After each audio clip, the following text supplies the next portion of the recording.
Hey everybody, I'm back, and this time I wanted to take a look at ship combat and some other ship-related things. I happen to be in a situation here where we've got a guy, this slaver, Crookspur Captain, 2 ranks of Captain, so, pretty seasoned here. That little skull means that this person is 1 level above my crew. We're level 9, so I'm guessing this is level 10. And they are in a dhow, which is a slightly bigger ship than ours, and they are coming after me. Now, you'll notice the game isn't paused. It's just that when you aren't moving on the sea, nothing happens. When you click to move somewhere, things happen. And you can hold the mouse button and steer the ship that way. Okay? There you go. Alright, now, we're going to get into a combat here with this guy. So let's just do it. Alright. This is a new interface that I had never seen before. I like it a lot. It's very cool. You got the enemy flag and your flag, and you got their class. This is a level 10 rogue, and you've got their ship, which is like I said, a slightly bigger ship, is a dhow, 75 hull and 40 sail health, quite a bit better than our little sloop. You can click details, and you can see what their equipment is. They've got deckhands.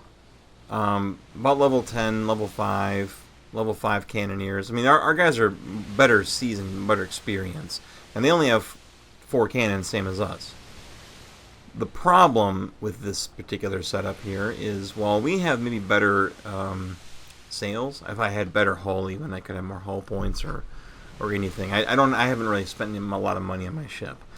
So the issue we're going to have here is the math isn't on our side. We're going to be shooting the same cannons at each other at the same range, and they have 75, we only have 50 hull. So, but we'll give it a try so I can show how it works. There's also the chance to flee, surrender, which just costs money, food, and water. You don't want to do this, obviously. I mean, it'd be better just to try and flee. But, if your chance to flee is low, you know you can't win because their ship is much more powerful than yours, and the boarding action is a red 3 skull, like they're 4 levels above you or higher. You may not have a choice.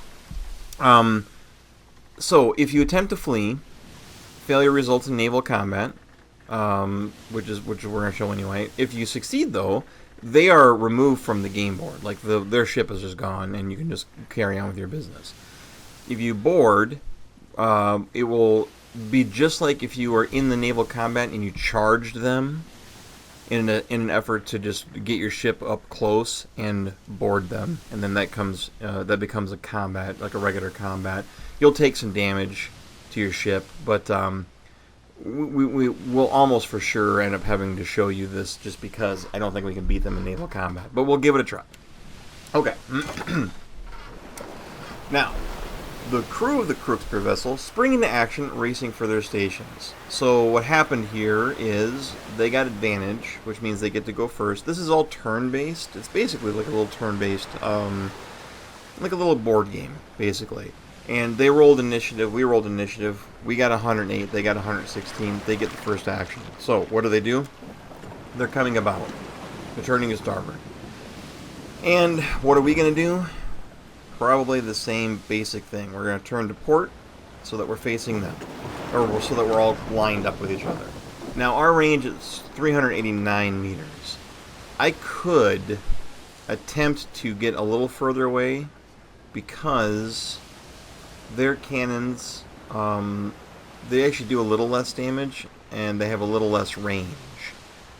So if I were to get outside of 400 meters and still be under 500 meters, we actually have a chance to take them out here, in theory. And I guess part of me is wondering if we shouldn't go for that, because we really can't win in a straight-up fight with them unless they get very unlucky or we get very lucky. Interesting. Okay, so now they are turning to starboard. They're still turning to starboard. It took them 2 turns to do that because of their their crew's inexperience. My guys are a little more experienced. So I think I'm going to turn to port again, and I want to put some distance between us here. They're scurrying. They've halted. We're gonna go ahead 27. We're gonna do a half sail. We're gonna get outside of the range of their cannons. All right. Now we won initiative on round 2. That's how this works. We each get 3 actions, turn by turn, then a new round starts. So what we're going to do is we're going to turn to starboard. That's right. And now we're lined up, but we're just outside their cannon range. They're going to shoot at us, and they have a good chance of missing because we're outside their range. We got 1 minor hit to hull and a miss. Okay, very good. Now, let's fire our cannons back at them. Now we have a 70% chance to hit. There's no penalties. We don't get any bonuses for being a little closer. You can pick what kind of shot. Chain shot, of course, hurts the crew. Their crew isn't anything special. Grape shot would cripple their sails if our goal was to... Can we take their ship? No, I don't think you can take their ship. I'm not sure about that, but I'm going to just stick with cannonballs. And it takes 2 cannonballs to shoot. Grape shots and chain shots also all cost 2. Yeah, because we only have 2 cannons. Okay, fire. Alright, here we go. Oh, okay. That was a couple good hits. Now they're moving very quickly. And we are going to jibe. Now what jibe does is it spins the boat around 180 degrees. This will allow us to bring about our port side cannons. Alright, so the enemy crew scurries to their stations to prepare for maneuvers. So they're moving their deck, their crew around to different positions. That's what they're doing for their action. They're moving sailor from deckhand to deckhand, and this sailor moving from deckhand to deckhand. Why? I have no idea. I mean, to me, these slots are all the same. I'm not sure why they move them around, but that's what they did. Okay, so we won initiative again, and we could fire the port cannons, but we just jibed, which is minus 30 hit chance. So we don't want to do that. We want to hold position. That's going to give us plus 20 to our accuracy instead. So we're going to hold position. They are now holding position as well. We're about ready to just exchange fire, but we're going to fire first. We're going to fire our port cannons. 90%, that's because of the hold action. So we have a good chance of nailing them twice. Now you can hit sails with cannons, and you can hit crew with cannonballs. But we just did 14 more. We're actually winning this fight now. That my little plan to just get out just outside of their range on their cannons seems to have succeeded, at least for now. Let's see what happens. Ouch. Alright, we took a little hit to the hull, and we took 1 damage to our below deck crew, which means that this guy here who is below deck, he has been injured. Now he wasn't being used. He has a deep laceration. It'll take 7 days to heal him. Thankfully, we have a pretty good surgeon on hand, but that's what happened. Nothing that's going to hurt us immediately, because he wasn't in use. He was one of our spare guys in the below deck. Okay, let's see what happens next. We got to jibe again. Our other cannons are ready to fire, so we're going to jibe one more time. We're going to spin around. They're just moving their crew around. They had to move a few guys around to cover a few slots that weren't in use. I don't know why they're having a cannoneer move here, but we're not going to complain. And now we're going to fire. No, we're gonna hold position and get that accuracy bonus. We got a little bit of time. Let's do it right. They're also holding. We're gonna fire first. Here we go.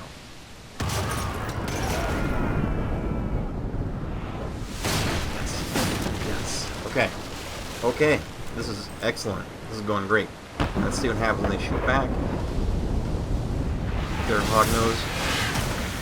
Now these miss. Now the last time they shot and they hit us below decks and they hit our hull, they were shooting this. The Adair channel gun is what they're shooting on their starboard side.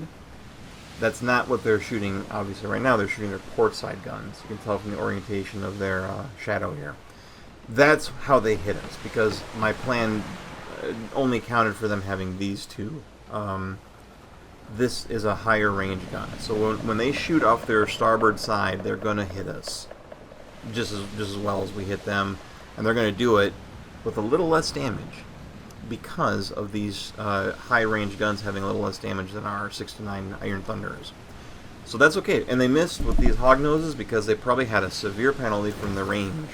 Now we're going to jibe again. This is kind of how I do it. I jibe, I hold, I shoot, I jibe, hold, and shoot, and I keep doing that till I win or I die, I guess, and then reload. Okay, now they're doing their thing. They're moving some guys around. We're going to hold position. Okay. They also hold position. They're going to shoot at us next turn. We're going to shoot first. We keep winning initiative, looks like. And here we go. And the more we hurt them, the more crippled they become, and the more they hurt us. The same thing happens with the stats. Oh, look at that. Down to 14 hull strength. Man. These are going to... they're shooting these short-range hog noses at us. And they're missing. They are missing. It's very important to pay attention to the orientation of these ships and sort of imagine it in your head. Let's see. We're going to drive around.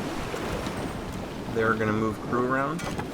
They may be actually taking some hits on their side. I don't know if any of the guys are hurt or killed. They only have 3 men left. We've been hurting them. They've been losing crew. So this is going to be a little bit easier. So we are going to... we're not going to fire. Correct. We are going to hold position for that accuracy bonus. Very important. They're going to shoot at us. They didn't. They did hold position. They won initiative this turn. Yep. They skimmed our hull a little bit. Not too bad. We have seasoned cannoneers that have 2 ranks. So that's why we get a little bit of a plus 10 bonus to our fire. And if they gain another rank, you know, it'll be even better. We knocked some of the cargo loose. That's probably not good. We wanted to loot that cargo. Okay. We move some guys around. We are going to see if we had to reload those cannons. It takes 4 turns to reload. So by the time you jibe and hold position, your cannons are ready to shoot again. Okay. Oh, they secured the cargo. They had to secure that cargo, so they had to spend time doing that. It looks like it's going to take them a while to do it too. Unsecured cargo effect, so it did hurt them. So we got more time thanks to that extra hit. They were injured. They have an injured crew. This guy right here got injured. That's fair. They hurt us. All right, let's take him out. Let's take him out. I think we're going to hit him.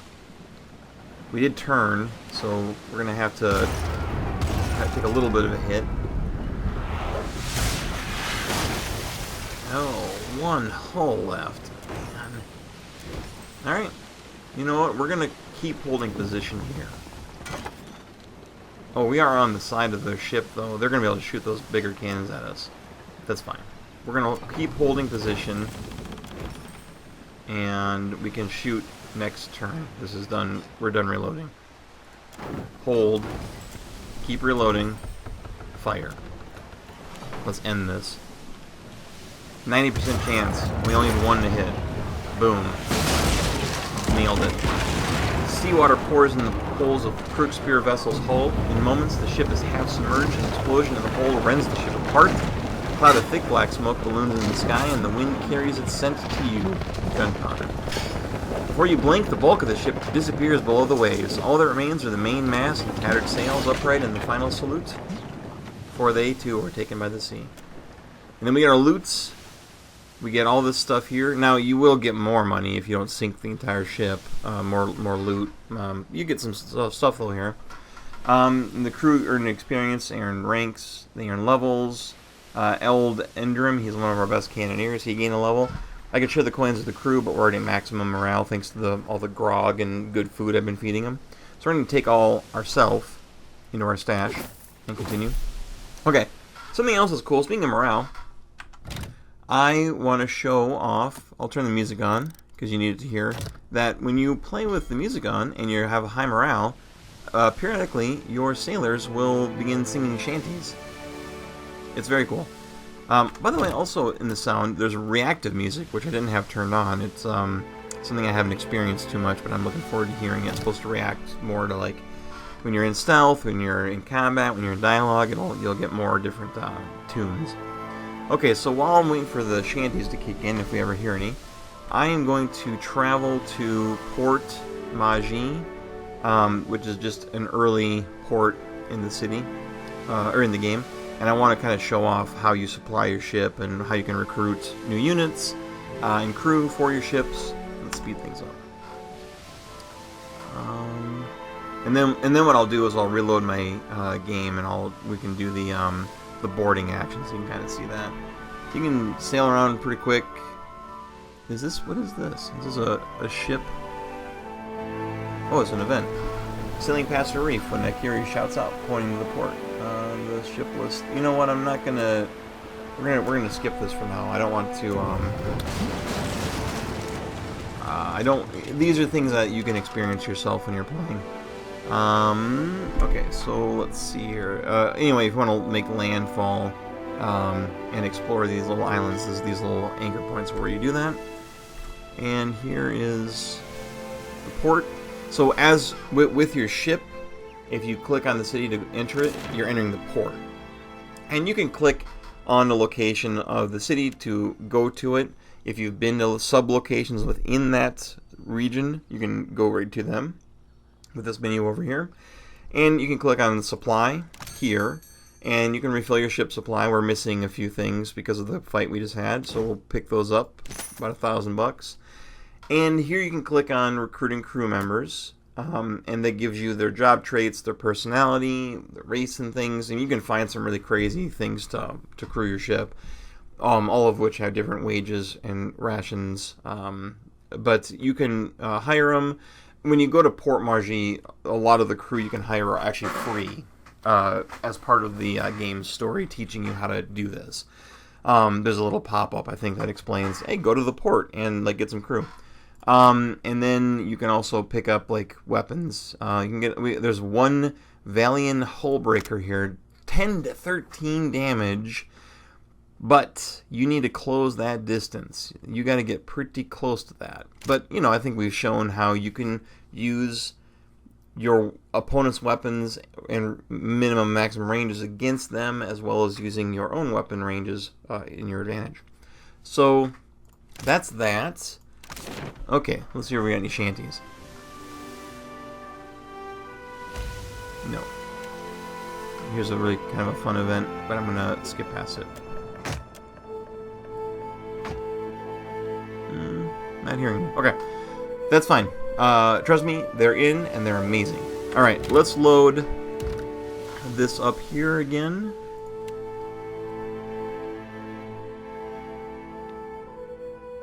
Okay. I just wanted to kind of... Here, let's go here. Oh, we got some shanties happening.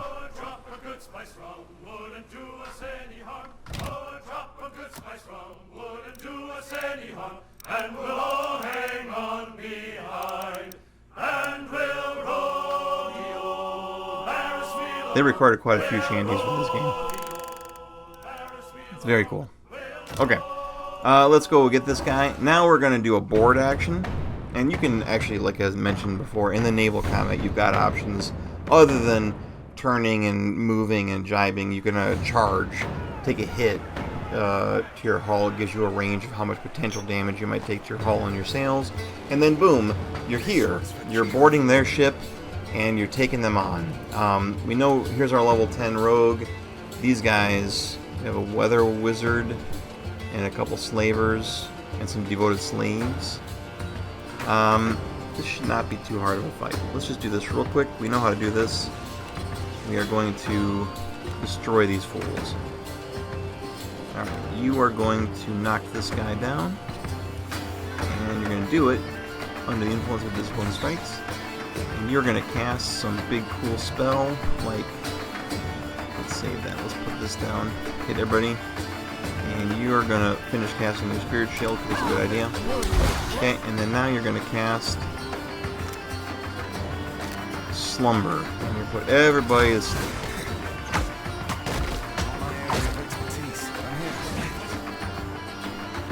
What happened? Why is it paused? Okay. Alright, these guys fell asleep. And let's have this. I was grooving on the music. Let's do this guy. Let's have this lightning storm go off. Let's have you go and fight this captain. She's pretty tough. Alright, I know she's marked with Eternal Devotion. Show me. We're gonna take this wizard out. Too slow. A little something for you. Oh, really hit him hard. This one's mine. Let's go up. Let's take a look here. What else can we do? Let's take this guy. She's going to heal somebody, so let's let her. And then let's have you drop a big old spell up here.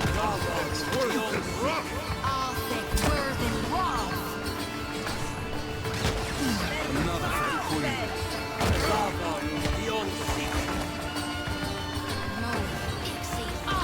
There you go.